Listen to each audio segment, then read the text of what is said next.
Povo de Deus, Lamentações, capítulo 2.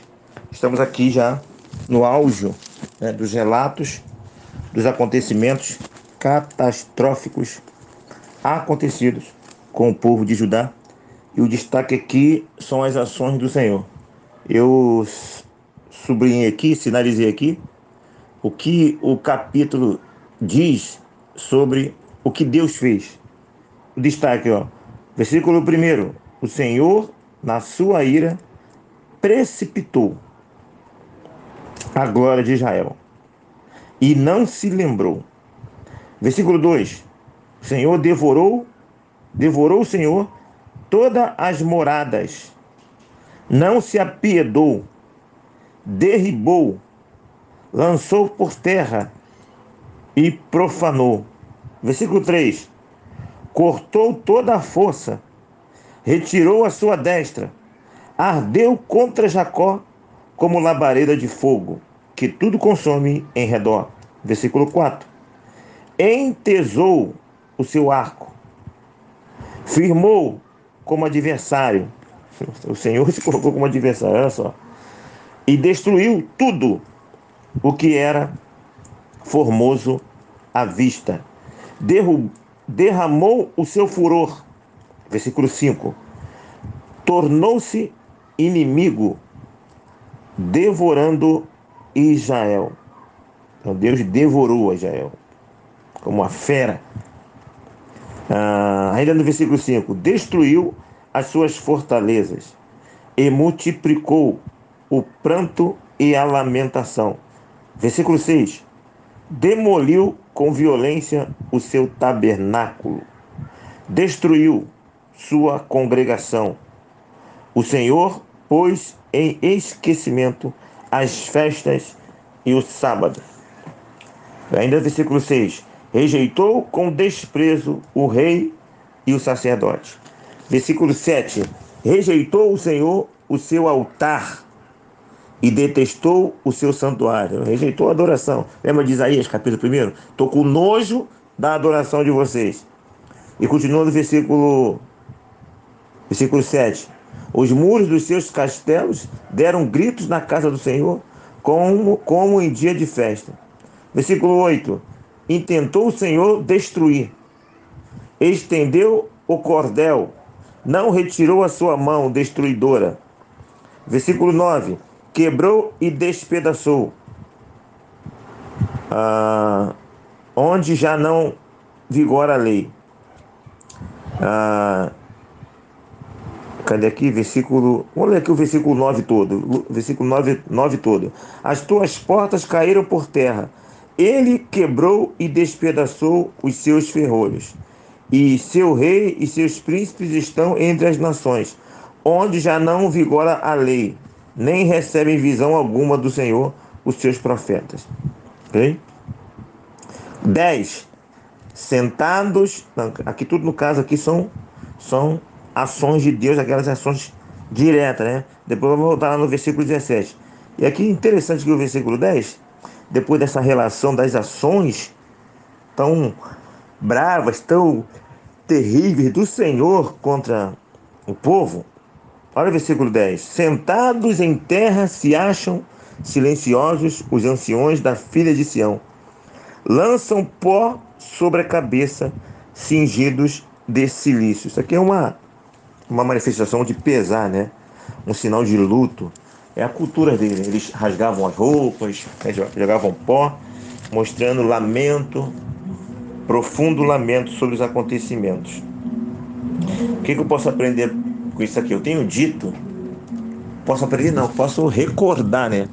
Porque essas coisas nós já temos aprendido há muito tempo. Eu tenho dito, tenho falado o quanto tem crescido, não só no mundo artístico, não só lá fora, mas até mesmo dentro da igreja, é um comportamento até dos evangélicos. As pessoas vão o tempo todo moldando Deus, fazendo Deus enlatado, até na forma de comportamento. Ou seja, as pessoas, ao invés de se adaptar ao evangelho, elas fazem o evangelho se adaptar a elas. Então Deus, ele estabelece as regras o ser humano vai lá e começa a moldar a regra, começa a fazer essa modificação. É tipo arrumar a casa, tá? A casa tá arrumada, chega lá, não gostei desse armário aqui não. Aí muda a posição do armário.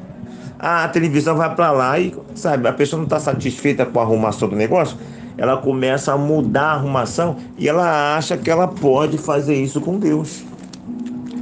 Isso tem sido feito. Ela tem o temor do Senhor, ela ama o Senhor, ela, sabe, ela tem algum tipo de, sabe, de afeto ou afinidade com as coisas de Deus. Mas aos pouquinhos ela vai moldando. E aí, quando eu vejo essas ações de Deus aqui, são as ações que me mostram, assim como outros textos bíblicos, um Deus que é rígido, que eu sempre falo. Sabe, um Deus que é amor, aquele pai que ama, que dá carinho, que dá atenção, que conversa, que sai para passear, sabe? Que compra o que está precisando. É aquele pai modelo, mas é um pai que não abre mão de princípio. Que nós vamos fazer isso aqui, tem que ser feito dessa maneira aqui. E ele dá toda a provisão, toda a condição e ainda oferece premiação, ainda agrada aqueles que fazem. Aí o tempo todinho o pessoal vai mudando. Aí a gente começa a ter uma visão meio muito deturpada de Deus. Entendeu? As pessoas vão servindo a Deus, vão servindo a Deus prazeres. Quantas nós conhecemos hoje pessoas que estão em práticas erradas, sabe? Que sabe, mas elas, ao falar de Deus, elas falam com amor, elas falam com vínculo, elas falam com reverência. Então você observa que existe uma crise ali entre aquela parte litúrgica, aquela parte espiritual, com o vício, com o pecado, com o desejo próprio, que vai contrário à palavra de Deus. Olha que coisa interessante aqui o versículo 10. Eles sentaram, eles lamentaram. Observe, eles não estão em revolta contra Deus, não estão xingando Deus, não estão blasfemando contra Deus, eles estão lamentando. Eles rasgaram suas vestes. Então tu vê espiritualidade nisso aí, tu vê reverência nisso aí, tu vê atitudes religiosas dessas pessoas que Dante estava envolvida com o pecado. Percebe aí no mesmo espaço espiritualidade, carnalidade vivendo junto, espiritualidade que está ali, semente da espiritualidade, e pecado que brotou. Apesar do pecado ter brotado naquela terra, fértil para o pecado, naquela terra também tem semente do bem, semente de temor, semente de crença em Deus. E as duas coisas vivem juntas. Percebe isso? Quantas pessoas estão nessa situação hoje? Elas estão envolvidas com o pecado. Mas lá dentro do coração delas há um temor, há uma semente. Isso é bonito. Isso é legal. Isso precisa ser levado em consideração. Na hora de nós orarmos e na hora de nós evangelizarmos, precisa levar isso em consideração. Eu lembro uma vez que eu preguei sobre isso, estou lembrando até agora, não tenho nem pensado nisso. Que eu falei que o Manassés, foi o Manassés? Sim, foi o Manassés. Foi o pior rei que teve no reino do sul, se eu não me engano. Ele matou seu filho, ofereceu seu filho em sacrifício. Ele fez muita besteira. Aí quando chegou a sentença para ele, ele vai lá e se arrepende. Ele se humilha. E aquele ato de ter se humilhado fez com que Deus perdoasse a ele. Uma vez eu preguei sobre isso, eu lembrei que eu falei que todos nós temos uma semente do bem, uma semente do evangelho no coração, que basta ser acionado como um carro, né? Se você acionar aquele sistema do carro, ele vai e vai abrir as portas. Existe um sistema aqui dentro de nós que só precisa ser explorado. E muitas vezes nós olhamos só para o lado negativo. Então eu vejo aqui o conflito de pessoas que têm evangelho no coração, mas que estão em práticas erradas. E nós precisamos ter compaixão dessas pessoas, Nós precisamos pregar o evangelho para as pessoas e tomarmos o nosso cuidado de não nos enveredarmos pelos nossos caminhos em nossos vícios. Uns têm vício de bebida, outros têm vício de drogas, outros têm vício da pornografia, outros têm vício da soberba, do amor ao dinheiro, sei lá, da vaidade, do time de futebol, sabe? São apegados às vaidades, sei lá, tem várias coisas, N coisas relacionadas, cada um na sua realidade. E esses conflitos existem. Então nós devemos olhar que todos esses têm essas sementes, ter compaixão, mas também não esquecer de falar, ó, Deus olha isso, você tem algo de bom no seu coração, mas a Bíblia nos apresenta um Deus que é misericordioso, é compassivo, e ele espera, mas se tu não mudar no final, tu vai ter as consequências, filho. E as consequências são graves. Pega tudo isso aqui que aconteceu em Judá, essas desgraças que estão aqui relatadas, onde aqui no versículo, por exemplo, 11 e 12, mais especificamente no versículo 12, as pessoas morriam de fome, crianças morriam de fome, jovens morriam de fome, eles caíam na rua, não havia nem sepultamento. Já falamos, houve contexto ali que carne humana foi comida para matar fome. Entendeu? Essa desgraça toda aqui, nada é comparado ao inferno.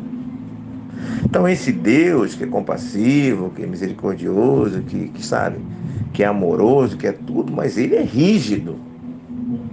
Lucas capítulo 12 fala, vocês que temem vocês ficam temendo ao homem aí, que mata e depois não tem mais o que fazer, você deve temer mais ao Senhor, porque depois de matar tem ponto de lançar no inferno. A esse deve temer. Esse temor precisa ser um temor de reverência, né? Um temor, sabe, que não deve ser calcado apenas no medo do inferno. Isso já foi falado de outra questão, não vou entrar nesse ponto agora. Percebe? Então é interessante perceber essas duas realidades, pecado e espiritualidade.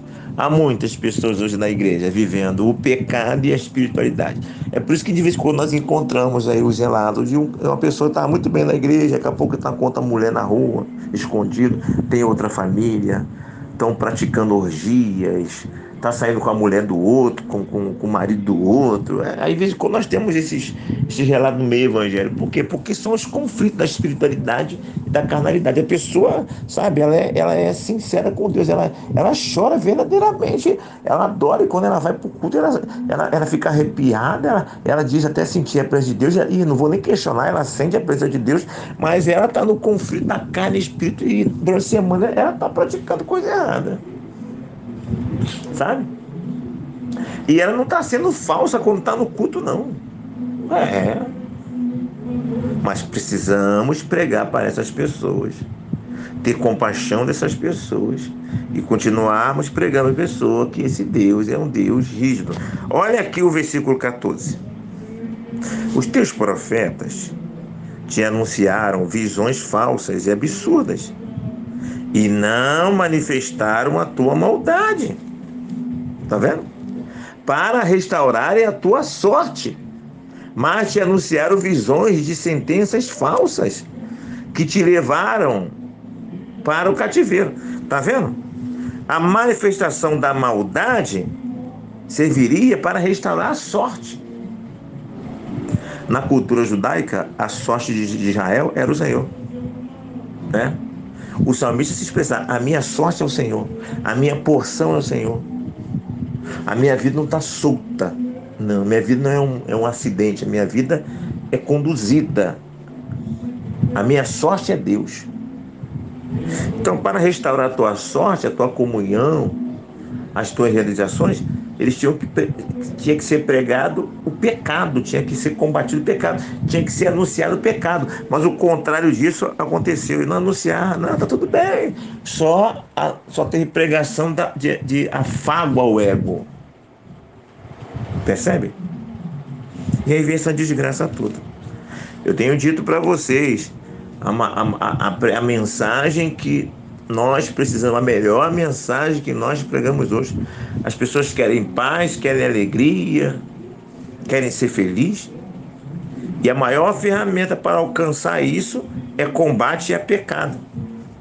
As pessoas não gostam de mensagem de exortação, mas são as mensagens de exortação, de combate ao pecado, que é o caminho do sucesso. A mensagem de alento, de conforto, elas cabem, já tenho dito, é a sobremesa. Cara, é uma sobremesazinha, de vez em quando é bom, né? É bom, claro, claro que é bom. Mas sobremesa. Quando essas mensagens passam a ser a mensagem principal, a comida principal, e que vem a desgraça toda. É o que eu sempre falo na mesma comparação. Essas devocionalzinhas de café, pão diário, manancial, aquela mensagenzinha de 2 minutinhos, no máximo 3, ótima, sobremesa. Mas quando passa a ser a comida principal, é desgraça. E é isso que o nosso povo tem sido levado a fazer, transformar sobremesa em comida principal. Ah, meu pai, isso é desgraça. Isso é engodo. Isso é precisar de viajar para outro estado de carro e achar que botar alguns litros de gasolina, o carro vai andar até chegar no outro estado. Você tem que encher o combustível, e muitas vezes até mais de uma vez.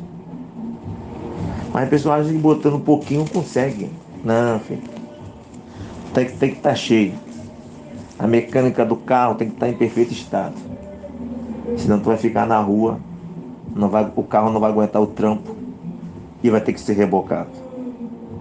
E as pessoas acham que com essas devocionalzinhas o carro vai aguentar a estrada, a viagem. Não vai.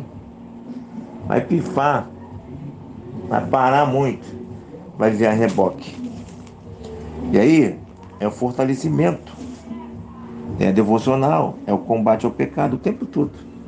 Para nos aproximar um pouco mais desse Deus que é amor. Ok? Impressionante, no versículo 7. Deus rejeitou, detestou seu santuário. E aí, então, ou seja, ele rejeitou a adoração. Hoje os nossos templos ainda estão em pé, mas no sentido espiritual estão destruídos. No sentido espiritual, muitos, ou a maioria esmagadora. As adorações enojam a Deus. Ok? No mais, Jeremias vai lamentar, vai chorar com essa questão toda, né? Mas é a grande realidade. A partir do versículo 17, vai voltar de novo o relato que Deus fez, né? Intentou, cumpriu, ameaçou, pronunciou e fez, né? E aí as lágrimas do versículo 18 aconteceram, né? Dia e noite, porque a dor foi muito forte. Levanta-te, versículo 19, clama de noite no princípio das vigílias, derrama como água o coração perante o Senhor. Levanta a ele as mãos pela vida de teus filhinhos, que desfalece de fome a estrada de todas as tuas ruas. Todas as tuas ruas. Olha para te levantar as mãos, tá vendo? Na adoração, levanta a ele as mãos, viu? Na oração, isso é tudo cultura judaica. Levantar a mão na oração, levantar a mão na adoração, né? Ou seja, formas de adorar, formas diversificadas de orar ao Senhor, né? Nós somos muito reduzidos nessas manifestações, né? Nós somos muito feijãozinho com arroz, onde nós podemos ser mais diversificados, podemos ser mais self-service na adoração, na oração, na nossa prática. Nós somos muito feijãozinho com arroz, aquele padrãozinho que nos foi ensinado, ok? Olha a desgraça do versículo 20. Há de as mulheres comer o fruto de si mesma? As crianças do seu carinho? Ou se matará no santuário do Senhor o sacerdote e profeta? Essas coisas, essa questão de... Olha aqui olha a nota aqui da Bíblia Plenitude, nota de rodapé do capítulo 2, versículo 20. O canibalismo havia sido predito inúmeras vezes, lá em Deuteronômio 28, 53, em Jeremias 19, 9. Mas tanto isso como a matança de seus líderes religiosos eram incompreensíveis para eles. Sim, ele dizia, essas coisas vão acontecer. O Deuteronômio 28 é bênção ou maldição. Filho. Depois de declarar a bênção e a maldição, os dois caminhos, falam assim, escolha, a escolha é com vocês. Eles escolheram a maldição. E foi a maldição que eles receberam. Viu? Não houve no dia da ira do Senhor quem escapasse ou ficasse. Último versículo, versículo 22. E a maior de todas as iras está programada para acontecer. A ira, aonde será decretado os que viverão a vida eterna com Deus e os que viverão a vida eterna longe de Deus. Enquanto há tempo, eu, você, todos nós podemos mudar. Quando acabar o tempo, já era. As consequências virão. É isso. Não esqueça de se inscrever no nosso canal, dar o seu like, fazer o seu comentário. Aqui, Pastor Enê, pense em todas essas coisas e que Deus nos abençoe.